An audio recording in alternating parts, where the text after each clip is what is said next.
Hello, welcome to this episode of Tales from Museum. I thought today we would talk about an interesting artifact that we don't have. In 1971, Midland was going to be the site of a new federal district court. It's the one now, of course, that's over there by the downtown post office. And so they cleared the site for that and began to work on that.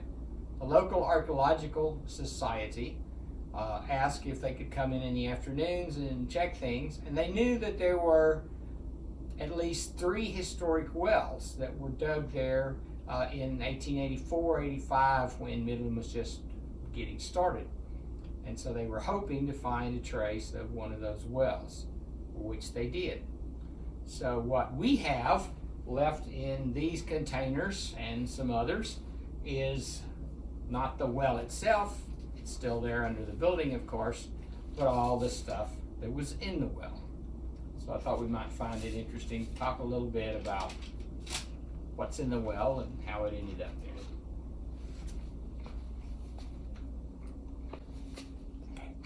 So when they began excavation of the site in 1972, they uncovered the top of one of the wells. And the Archaeological Society got permission over the weekend to excavate that well and see what was in it. Now they knew that the wells had been filled in probably by 1925 or so because the city had a water system after that, and an open well would be a hazard, probably a health hazard as well as a physical hazard. And so basically what they did is they just threw a ton of junk into the well. They obviously found bulk that would help fill it up, and one of the things they found was a lot of scrap metal, at least 22 pounds of scrap metal. They found many fragments of broken glass. Just imagine, you got a hole, you throw all this stuff in there and basically fill it up with that.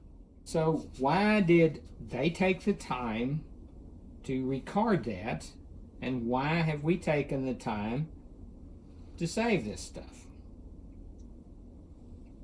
Well, basically because in amongst all of that pure junk are all sorts of interesting things that give us at least a little bit of a glimpse into what people might have had back then, what kind of materials they might have been using back then, in terms of the bottles that weren't completely broken, what kind of things were in those bottles and some of the other containers.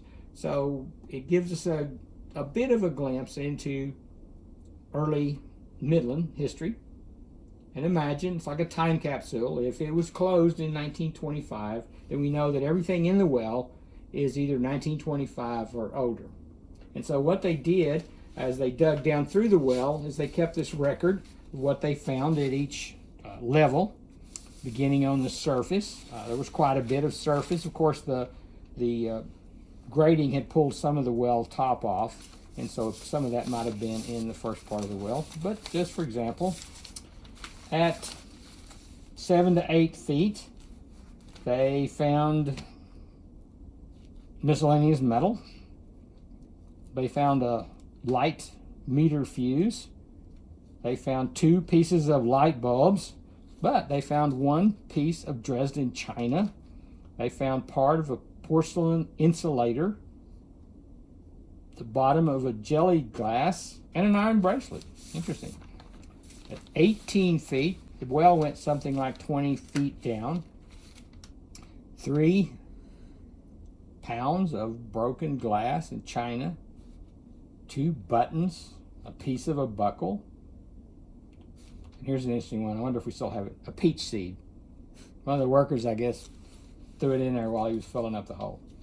So anyway, I thought it might be fun if we looked at a couple of the items that were in the well that kind of give us a little bit of an interesting story. So we have obviously packaged it, trying to preserve it, but here's just a little bit of the kind of better items that were recovered from the well that you can begin to investigate. And there are books on all kinds of old bottles. Perfume bottle, maybe.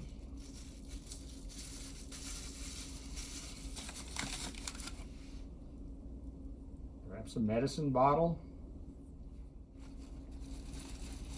And here's an interesting little bottle. Comes out of the well at 19 to 20 feet. Appears to be some sort of medicine bottle. There's little markings along the sides of it. Doesn't give us a number, so it's going to be hard to trace back to the actual list that they did.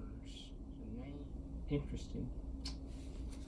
So there's a lot of fun that we can have as we begin to try to work through this, figure out what the bottles actually are, what they did with them.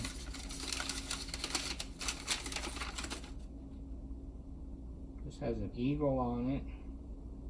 There's the trademark. It says it's, oh, chili powder. Gebhardt Eagle chili powder. All right.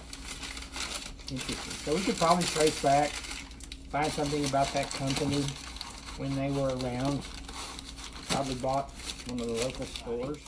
I was working on a program for the Historical Society. I researched a couple of bottles that were in this collection that I thought I would share some of that information with you to give you just a little idea of how you might get a sense of how people lived back then. I believe this is actually my favorite bottle from the well. I can't really show it to you live because, as you can see from this photograph, it's in several very fragile pieces and it continues to crumble. But it does have some embossed capital lettering that identifies it as Pluto water. There's a second line that describes it as America's Physic. Pluto water actually turned out to be the trademark for a strongly laxative natural water product, which is very popular in the United States in the early 20th century. So these mineral waters were named for the Roman god of the underworld. But what's funny is the primary symbol on the base of the bottle and on the labels is a devil figure. The water was first bottled at French Lick, Indiana, from natural mineral springs beginning in the late 1800s. And its laxative properties came from its high native content of mineral salts, with the active ingredient listed as sodium and magnesium sulfate. And it also contained lithium salts. The tonic grew in popularity and was sold in drugstores around the world.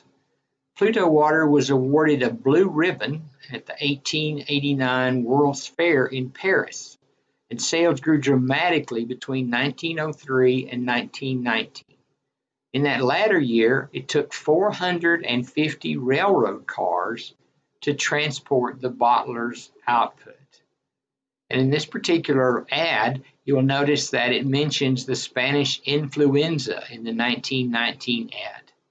The flu, of course, was the worldwide pandemic that year, and it was sometimes called the Spanish influenza because one theory claimed it originated in Spain. Pluto water was apparently quite effective, producing dramatic results within 30 minutes to an hour of ingestion. In fact, the company lauded its laxative quality with the advertising slogan, "When nature won't, Pluto will."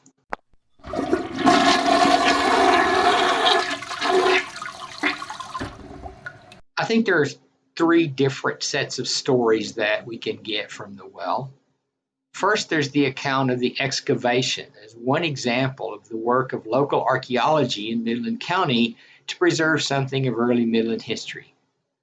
Then there's the collective tale of the well itself, an example of life in Windmill City, Midland, especially the role of local water wells.